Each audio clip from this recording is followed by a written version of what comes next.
What up, watch peeps?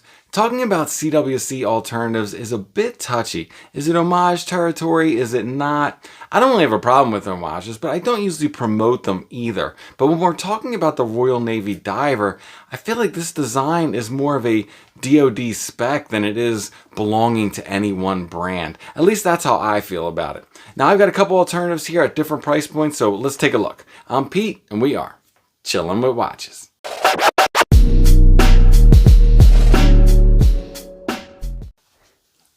Wrist check. I am wearing the Sturmansky Dolphin today because I feel like this one kind of falls in the world of the Royal Navy Diver with that full Minitrack bezel and that rather similar dial. But let's take a look at these guys. So we're going to start with the MWC. You see, neither of these really come in any kind of fancy packaging whatsoever, but the MWC is pretty much a dead ringer for the CWC Royal Navy Diver.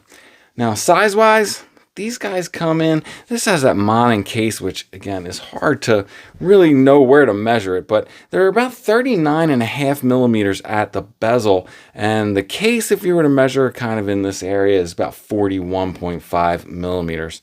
Now this MWC, this one comes in at $225 on the Cooper website, but with 20% off using the Cooper code, it comes down to about $200.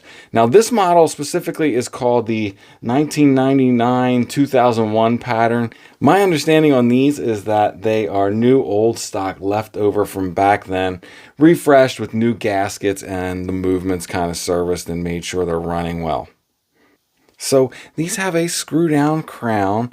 Let's see if I can get these hands out of the way there. You'll see they have the Circle T on the dial. Now these being new old stock actually have tritium lume, so that Circle T is not a lie. I'm guessing these ones from 99, 2000 era are kind of the last ones they made actually using tritium. Now, the lume, it is good. We'll take a look at it. It's close enough to the CWC that it was not really a deciding factor for me. Keep in mind, I don't know about longevity because I don't freaking care. I only look at lume, the initial burst when I come in from outside into the dark. And, ooh, look at the pretty lights. Then I'm pretty much done with it. Now, I had a CWC Royal Navy Diver. I had the SBS model, which is the kind of all-black case PVD model. Those are like $900 new or something. But I think even the matte stainless steel case ones, like kind of in this format with the mineral crystal dial, the Swiss movement, those are like $600 or $700. And I'm going to tell you straight up, compared to this at $200, I do not think there's a $400 or $500 difference between these watches. They both have Swiss quartz movements. The cases are basically identical. The bezel action on this one is great. The CWC might be a little tighter, like in a good way, but we're talking really minuscule differences here.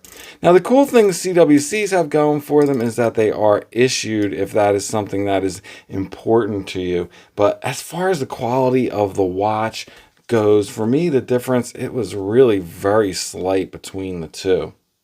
Now, I also have one of these QM or Cooper versions here as well. You see, it's kind of coming a little zipper hard case thing. Now, these guys, I think QM is a factory direct brand from the factory that makes the Cooper models, because this is the Cooper Submaster, and aside from the dial, I think these two watches are basically identical. Now the Cooper Submaster, this one can be had anywhere from $80 to $100, while the QM is more like $50. But like I said, as far as I can tell, these cases and everything besides the dial is identical. Now these guys are about the same size as the MWC at the bezel, about 39.5. These ones are more like 42.5, about a millimeter bigger. There is a noticeable drop off in quality from the MWC here. These use Miyota movements, which are fine, but they're not the same as the Swiss Ronda 715. That's a really good quartz movement. Now these bezels are 60 click, but they are rather sloppy with a lot of play in them. Not quite as precise as the MWC. They do still have a screw down crown, same as the CWC and the MWC, and they claim the same 300 meters water resistance. How much do you trust that? Well, that's going to be up to you. All that said, I think I could live with this, but for the case, as you guys know, I'm a freak for a monon case, and this case is just not the same. It's close, but the lines are just a bit more muddy, and the crown guards, which are a key signature design element of the monon case, they're just a little weird here. I'll show you compared to the MWC. They just didn't quite get that part right, and you know, for me, that's a big difference. One of the really cool things about this design. No Timegrapher today, so let's run down these specs on these two watches real quick. Going over the specs on the MWC first, this case comes in at 41.5 millimeters, 39.6 millimeters at the bezel. The lug to lug comes in at 46.9 millimeters, and these guys are 12 millimeters thick. They have a 20 millimeter lug width. Now they use a flat mineral crystal, which is the same as the base model CWC. This one has tritium lume. It is running a Swiss Ronda 715 movement and has 300 meters of water resistance. And the watch head alone, off any strap whatsoever, came in at a nice substantial 72 grams. Now the QM and the Coopers, these guys come in slightly larger at 42.5 millimeters for the case, but they are the same 39.6 millimeters at the bezel.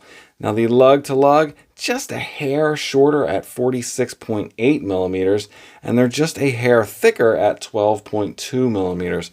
They have the same 20 millimeter lug width. They also have the same flat mineral crystal. These, however, use just regular Superluminova. They're running the Miyota 2115 quartz movement, and they claim the same 300 meters of water resistance. Now, the watch head alone for either the QM or the Cooper is still a quite hefty 69 grams. So just a few grams lighter than the MWC, but still feels very substantial in hand. And here is the MWC on my 7 1/4 inch wrist. I really like the way these wear. I like the way they look on wrist. This is one of the few watches that I pretty much only wear on NATO straps because, as you know, I'm not a huge fan of NATO straps. But these do not have fixed bars. These use spring bars, which is different from the CWC. So you actually could put different straps on these. I have not quite tried that. And obviously the QM or the Cooper is going to be a very similar wearing experience to the MWC, as you know, size-wise they're not far off. This Cooper has some really weird green lume to it. It's a little whiter and nicer on the QM, but as far as brightness of the lume goes, it's about the same. We'll take a look at that in just a minute. The MWC does come with a little bit nicer of a NATO strap. You can see it's got bead blasted hardware and stuff. The ones that come with this QM and the Cooper are kind of your base $2 AliEx throwaway NATO. This one is a little nicer, a little longer. So the last thing we really want to look at here is to put these down and check out the lume. Peep the lume. And I would say this QM has the brightest lume of the three. Looks really good, actually. Surprisingly good. Here is the MWC next to it, and you can see that tritium, which at this point is 20 some years old, is not quite as bright, but still perfectly sufficient. I'm going to bring the Cooper up here next to it.